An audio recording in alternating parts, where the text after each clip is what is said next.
আসসালামু আলাইকুম। আশা করি সবাই ভালো আছেন, সুস্থ আছেন, নিরাপদে আছেন। আজকে আমাদের এপিসোডে আপনারা দুইটি কাহিনী শুনতে পাবেন। প্রথম কাহিনীটি হলো দুই ফ্রেন্ডকে নিয়ে, এবং সেকেন্ড যে কাহিনীটি আমি আপনাদেরকে বলবো সেটি একটি আপনার জিন কেন্দ্রিক, জিনের আসর কেন্দ্রিক আর কি। যাই হোক, যেহেতু আমাদের চ্যানেলটি নতুন, অবশ্যই আপনার চ্যানেলটি সাবস্ক্রাইব করবেন, শেয়ার করবেন, লাইক করবেন, বেল আইকনটি প্রেস করে দিবেন যাতে ভিডিও আপলোড হলেই আপনারা পেয়ে যান। আর সর্বোপরি আমাদের সাথে থাকবেন। ভুল ত্রুটি হলে অবশ্যই ক্ষমা সুন্দর দৃষ্টিতে দেখবেন। ইমেল অ্যাড্রেসটি আমাদের স্ক্রিনে আপনারা দেখতে পাচ্ছেন। যদি কারো কোনো গল্প বা ভয়েস ক্লিপ থাকে অবশ্যই পাঠিয়ে দিবেন। যাই হোক, আজকে একটু ঠান্ডা ঠান্ডা ভাব আমার, তো ভয়েসটা তেমন একটা ভালো আসতেছে না, তারপর চেষ্টা করছি ভালো করার। যাই হোক, আমি আমার প্রথম ঘটনায় চলে যাচ্ছি।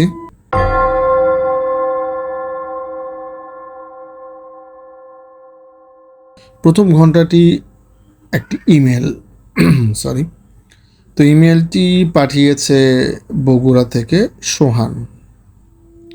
তো সোহান আর সোহানের বন্ধু হৃদয়ের সাথে ঘটে যাওয়া একটি ঘটনাটি বেশি বছর আগের না, আপনার 95 সালের ঘটনা। তো তখন ওনারা ক্লাস 8-এ পড়তেন।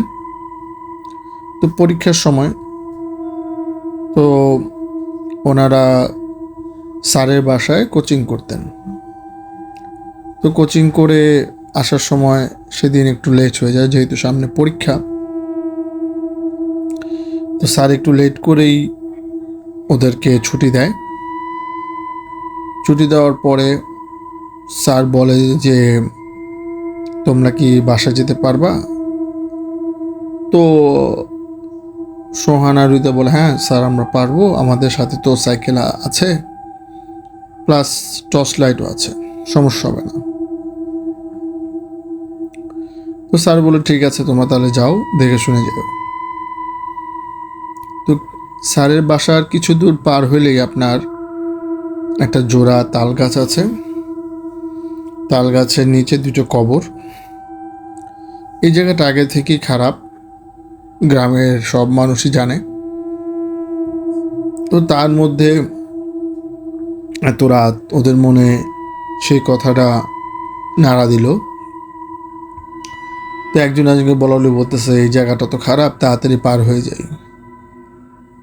এর মধ্যে একটা শব্দ হলো। তো ওরা শব্দটা দিকে তাকিয়ে দেখলো যে ওই তাল গাছের উপরে একটা বড় একটা পাখি। তো যাই হোক, ওরা হালকা একটু ভয় পেল। তারপর ওরা সামনের দিকে সাইকেল নিয়ে যাওয়া শুরু করলো। তো যেতে যেতে কিছু দূর, কারণ স্যারের বাসা থেকে ওদের বাসা প্রায় 3 থেকে 4 কিলো দূর। তো তার কিছুক্ষণ সাইকেল চালানোর পরে আপনার প্রচুর বৃষ্টি। তো আপনারা জানেন যে বৃষ্টির মধ্যে সাইকেল চালানোটা খুব একটা টাফ ব্যাপার। তার মধ্যে আবার আপনার দেশ গ্রামের রাস্তা, তখন তার পিচ ঢালা হয়ে যায়নি, মাটির রাস্তা। তো ওরা দুজন বললো যে এক কাজ করি, একটা গাছের নিচে দাঁড়াই, বৃষ্টি একটু কমলে তারপর এখান থেকে রওনা দিব। তো ওদের মধ্যে সোহান একটু সাহসী ছিল, হৃদয় একটু সাহসী কম ছিল। যাই হোক, ওরা একটা গাছের নিচে দাঁড়ালো। তো বৃষ্টি পড়তেছে অনেকক্ষণ হয়ে গেছে। তো ওরা বললো যে না, এতক্ষণ তো হলে বাসায় আবার চিন্তা করবে, আর যেহেতু বুঝতেই পারতেছেন ক্লাস 8-এ পরে 95-এর ঘটনা, আপনার তখন তো আর সাথে ফোন টোন বা কিছু নেই। তো যখনই বৃষ্টি একটু কমলো, গুড়ি গুড়ি পড়তেছে, তো তখন ওরা সাইকেল নিয়ে আবার রওনা দিল। খুব কষ্ট করে সাইকেল চালাতে হইতেছে, যেহেতু কাদাময় মাটি। তো কিছু দূর যাওয়ার পরে ওরা দেখতেছে যে নদীতে একটা চরের মতো উঠে না, আপনারা দেখেন সেই চরের মধ্যে কি যেন জল জল করতেছে। তো রাস্তাটা, ওরা যে রাস্তাতে আসতেছিল সেটা নদীর পাড় দিয়ে। তো সোহান বলতেছে যে জল তো চরে যায়, দেখি কি জল জল করে। তো ওরাও খুব আগ্রহ ছিল এগুলোর প্রতি। তো হৃদয় বলে, না থাক, এত রাত চরে যাওয়া দরকার নাই, চল বাড়ির দিকে যাই।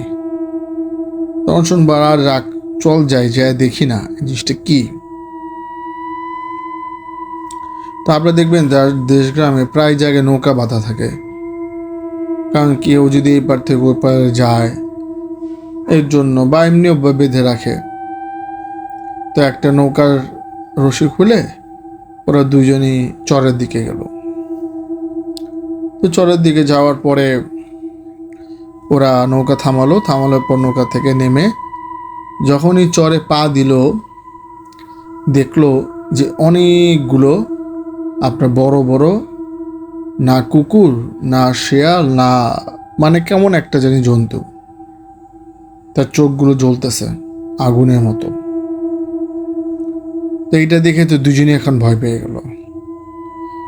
এখন ওরা যে পেছন দিকে ব্যাক করবে এমন কোনো প্রসেসও নাই, কারণ তখন নৌকাটা ওর হাত থেকে ভয়ে নৌকার রশিটা ছুটে গেছে, নৌকা বহু দূর চলে গেছে, মানে নদীর যে স্রোত থাকে স্রোতে চলে গেছে।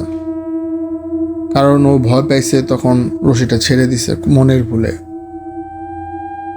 তখন ওগুলা যে প্রাণীগুলা ওদেরকে দেখে গড়গড় গড়গড় শব্দ করতেছে, মানে অ্যাজ লাইক অনেকটা কুকুরের মতোই গড়গড় করতেছে, কিন্তু আসলে আপনার জিনিসটা কুকুর না। তো তখন সোহান বলতেছে হৃদয়কে যে ভয় পাস না, এগুলো আমাদের কিছুই করতে পারবে না, যতটুকু আল্লাহর সূরা পারস পর। সূরা তো পড়তেছে দুইজনের, মনে তো আর আসে না। তো এগুলো দেখতে দেখতে মনে হইতেছে যে চারিদিকে অন্ধকার, আরো গভীর অন্ধকার হয়ে আসতেছে। আর মনে হইতেছে চারিদিকে গাছপালা সব আছে, যা সব ভেঙে ভেঙে পড়তেছে, এমন শব্দ। আর চারিদিকে যেদিকে তাকায় শুধু অন্ধকার আর অন্ধকার, চাঁদের কোনো আলো ওরা দেখতে পারতেছে না। তো তখন সোহান কি করলো, একটা লাঠি নিল যে এগুলাকে তাড়ানোর জন্য, যেটা আমি প্রথমেই বলছি ওর সাহস একটু বেশি। তো হৃদয় বললো, থাক না, যদি এগুলা আমাদের আক্রমণ করে। বলে, আরে দাঁড়া, এটা বলে ও লাঠি দিয়ে দিকে মারার চেষ্টা করলো। ও যখনই একটা বাড়ির মতো, মানে সামনের দিকে বাড়ির মতো দিতে চায়, নাই হয়ে যায়।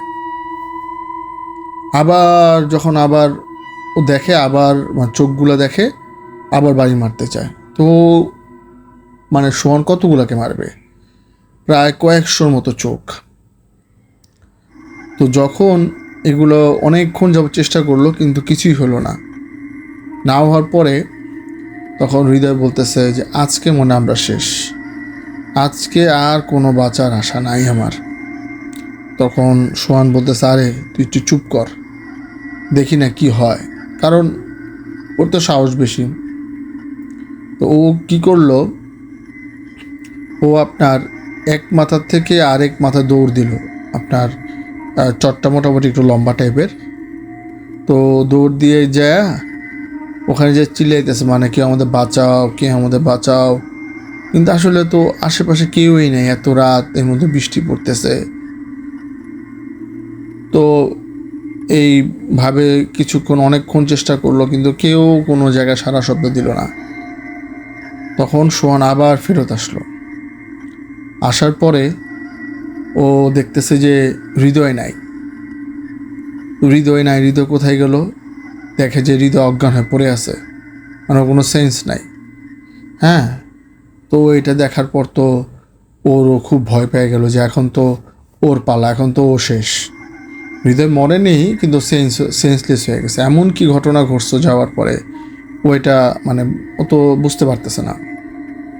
পরে ও যখন হঠাৎ মানে সামনের দিকে তাকাইলো, দেখলো যে বিশাল লম্বা অনেক বড় একটা আজব একটা জন্তু। ওটা মানে এখানে কুকুরের মতো জন্তুটা নাই, জন্তুটা অনেক বড় হয়েছে। এবং ওই সোহানকে বলতেছে যে আজকের মতো তোরে আমি ছেড়ে দিলাম, কারণ হয়তোবা তুই কোনো ভালো একটা কাজ করছিস, না হলে আমি তোরে এইখানেই মাটির মধ্যে আমি গেড়ে ফেলতাম। কারণ তুই আমাদের যেই মানে একটা উৎসব চলতেছিল এটার মধ্যে তুই ব্যাঘাত ঘটাইছিস। এই কথা শোনার পরে এত জোরে শব্দ হয়েছে কথাটার, মনে হয় কানগুলো ফাইটে যাবে এরকম একটা অবস্থা। পরেও মানে কিভাবে কিছু বলতে পারে না। এইটা শোনার পরে ওর আর কোনো হুঁশ ছিল না, ওর যতটুকু ওর খেয়াল আছে। পরে সকালে মাঝিরা যখন আপনার নদীতে মাছ ধরতে আসছে, তখন দেখা যায় চরের মধ্যে দুইটা লাশ পড়ে আছে। আসলে লাশ ওরা ভাবছে, ওরা আসার পর দেখে না ওরা জীবিত আছে। পরে ওদেরকে গ্রামে নিয়ে আসছে। গ্রামে নিয়ে আসার পরে ওদের পরিচয় পাওয়া গেছে। আর এভাবেই তো সারা রাত মোটামুটি মা বাবা খোঁজাখুঁজি শুরু করে দিয়েছিল দুজনেরই। তো আসার পরে তারাও ছেলেকে খুঁজে পাইছে। পাওয়ার পরে ও যখন হুজুর নিয়ে আসছে বাসায়, হুজুর পানি পড়া এগুলো খাওয়ার পরে আপনার সোহানার হৃদয়ের মানে সেন্স চলে আসছে। তখন আপনার সব কিছু ওরা খুলে বলছে। এখন বাকি রইল যে আপনার হৃদয়ের কীভাবে আপনার সেন্সলেস হয়ে গেল। তো যখন সোহান ওদিকে দৌড় দিল, তখন হৃদয় সোহানকে ডাকতেছিল। এমনি তো হৃদয় একটু ভিতরে টাপে ছিল। তখন ওই জিনিসটা অনেক আস্তে আস্তে আস্তে আস্তে ওর সামনে বড় হইতেছিল। বড় হইতে যাওয়ার পরে ওই যখনই বড় হাতগুলো লম্বা হয়ে যখন সোহানকে ধরতে যাবে, এটা দেখা হৃদয় চিৎকার দিছে। চিৎকার দিয়ে সে অজ্ঞান হয়ে গেছে। তখন ওই অবয়বটা আর হাতটা আবার ছোট করে নিয়ে আসছে। তো এতটুকু আর কি ওর মনে আছে, মানে সেন্সলেস হওয়ার আগ পর্যন্ত। যাই হোক, তারপর আর ওরা রাতে করে কোনো সময় আপনার স্যারের বাসা থেকে আসি তাড়াতাড়ি চলে আসতো। তো তারপর আর তেমন কোনো ঘটনা সে ঘটেনি। ওই হুজুরের ঝাড়ফুঁকেই ঠিক হয়ে গেছে। তো যাই হোক, এই ছিল আপনার ফার্স্ট ঘটনা। আশা করি আপনাদের ভালো লাগছে। আর আমাদের চ্যানেলটিকে অবশ্যই সাবস্ক্রাইব করবেন, শেয়ার করবেন, লাইক করবেন, কমেন্টস করবেন কেমন লাগছে। আর অবশ্যই আমাদের পাশে থাকবেন, আমাদের যেহেতু নতুন চ্যানেল। এখন আমি সেকেন্ড ঘটনায় চলে যাচ্ছি।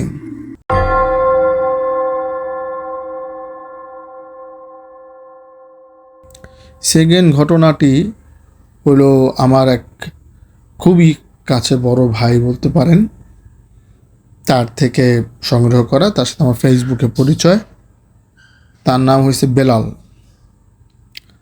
তো বেলাল ভাইয়ের ঘটনাটা আমি আপনাদেরকে বলি, আপনারা একটু মনোযোগ দিয়ে শুনবেন, যেহেতু ঘটনাটা খুব ইন্টারেস্টিং। তো বেলাল ভাই যেভাবে বলছে ঠিক আমি সেইভাবে বলার চেষ্টা করব। তো বেলাল ভাই জন্ম হওয়ার আগে থেকেই তার মার উপরে জিনের আসর ছিল।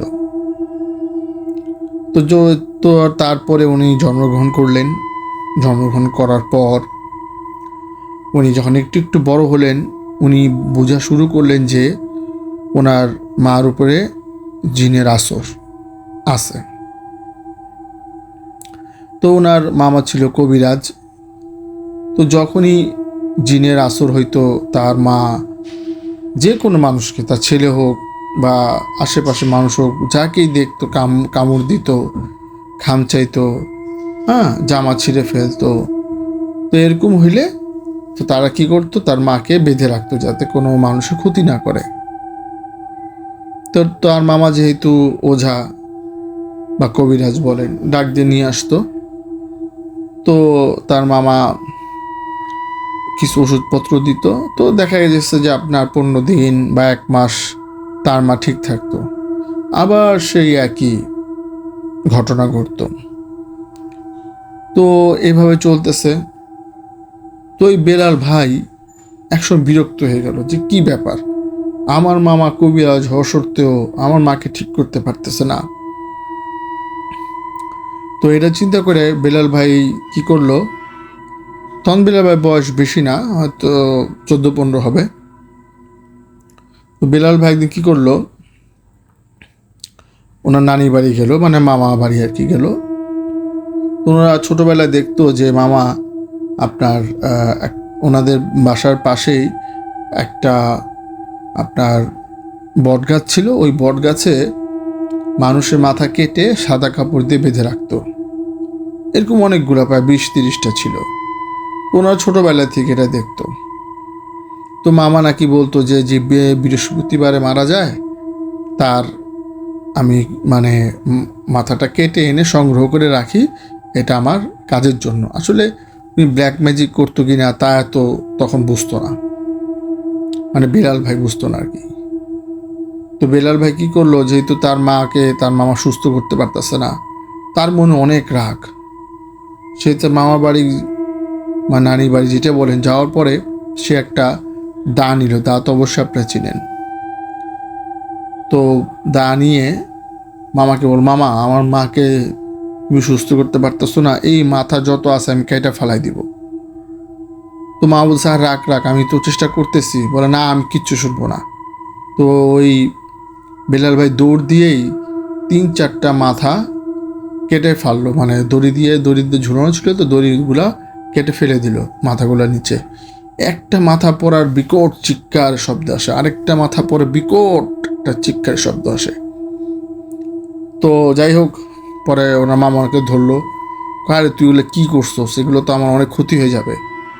আমি এত কিছু বুঝি না, আমার মাকে তুমি ঠিক করে দাও, তুমি ওষুধ দিয়ে আসো, কী করো, আবার 1 মাস পরে এগুলো মার দেখা দেয়। তুই একটু শান্ত হ, আমি কালকে এটা দেখতেছি। বলে তাহলে কি সারা রাত আমার মা এই যন্ত্রণা ভোগ করবে? বলে এখন তো অনেক রাত, এখন তো যাওয়া যাবে না, কালকে সকালটা হইতে দে। তো যাই হোক, সকাল হইল। সকাল হওয়ার পর ওনার মামা আর বেলাল ভাই ওনাদের বাসায় গেল। বাসায় যাওয়ার পর বললো যে এক কাজ কর, একটা রশি দে আর নিয়ে আয়, সর্ষের তেল নিয়ে আয়। তো রশি আর সর্ষের তেল নিয়ে আসলো। তো রশি দিয়ে আমাদের যে কেনি আঙ্গুলটা, ছোট আঙ্গুল যেটা আমরা কেনি আঙ্গুল বলি, এই আঙ্গুলটারে বাঁধলো উনি। বাঁধার পরে ওই সরিষার তেল ওই মানে বেলাল ভাইয়ের মার নাকের ওখানে ধরলো, মানে দিয়ে দিল আর কি। কিছু দিয়ে দেওয়ার পরে অনেক যন্ত্রণা শুরু হইলো। তো বেলাল ভাইয়ের মামা জিজ্ঞেস করতেছে যে তুই তো অনেক যন্ত্রণা করছিস, এখন তুই যদি না যাস তাহলে কিন্তু তোরে আমি আমার এই বোতলে বন্দি করব, কারণ তোরে আমি অনেকবার যাওয়ার জন্য বলছি, তুই যাস নাই। তো ওইটা কোনোভাবেই যাবে না। অনেক রিকোয়েস্ট করলো বেলাল ভাইয়ের মামা, না সে তো যাবেই না, সে বেলাল ভাই মার সাথেই থাকবে। তো এখন যেহেতু ভাগিনায় কাজ করছে, আর বেলাল ভাই এখন যদি আজকে ঠিক না, বেলাল মামা যদি আজকে ঠিক না করে দেয়, তাহলে তো বেলাল ভাই আরও মানে অবস্থা খারাপ করে ফেলবে ওনার মামার। তো এই কথা চিন্তা করে ওনার মামা কি করলো, লাস্ট এটা ট্রাই করলো, যেহেতু ওটা অনেক শক্তিশালী একটা খারাপ জিন ছিল। উনি তার সর্বোচ্চ শক্তি দিয়ে চেষ্টা করে ওটাকে বোতলে বন্দি করতে সক্ষম হইল। আর সক্ষম হলো ঠিকই, কিন্তু ভাগিনাকে বললো যে ভাগিনা, মানে বেলাল ভাইকে, এটা এমন এক জায়গায় ফেলবি যেখানে মানুষজনের আসা যাওয়া নাই। এই বোতল যদি ভেঙে যায় তাহলে কিন্তু এটা আবার ফিরে আসবে, বোতল থেকে বের হয়ে তোর মার উপরেই আসর করবে, তখন কিন্তু আমি আর কিচ্ছু করতে পারবো না। তো বেলাল ভাই বললো ঠিক আছে মামা, আপনার বোতলটা দেন। পরে বেলাল ভাই এটা অনেক দূরে বোতলটা একটা মাটির নিচে পুঁতে দিয়ে আসলো যাতে কেউ না পায়। আল্লাহর রহমতে তারপর থেকে বেলাল ভাই মা সুস্থ। এখন পর্যন্ত সে আছে। তো ভালোই আছে যতটুক আমি নিউজ পাইছি আর কি। এই ছিল আর কি আমার দ্বিতীয় ঘটনা। আশা করি আপনাদের ভালো লাগছে। ছোট ছোট ঘটনা বলি, আমরাও ছোট চ্যানেল, আর যেগুলো আমাদের কাছে ভালো লাগে সেগুলো আমরা বলি, কারণ আমরা এতটুকু বিশ্বাস করি যে যেটা আমাদের কাছে ভালো লাগবে সেটা যারা আমাদের অডিয়েন্স বা যারা মানে কি বলবো এগুলা এই ধরনের গল্প শুনতে, কাহিনী শুনতে পছন্দ করে তাদের ভালো লাগবে আশা করি। তো সর্বোপরি লাস্ট কথাটাই বলবো, সবাই ভালো থাকবেন, নিরাপদে থাকবেন। আমাদের চ্যানেলটি সাবস্ক্রাইব করবেন, লাইক করবেন, শেয়ার করবেন, বেল আইকনটি প্রেস করে দিবেন। আর কমেন্টস তো অবশ্যই করবেন, ভালো মন্দ আমাদের জানা দরকার। আরেকটু হলো আমাদের সাথে থাকবেন। এই বলে আজকের মতো শেষ করছি। আসসালামু আলাইকুম।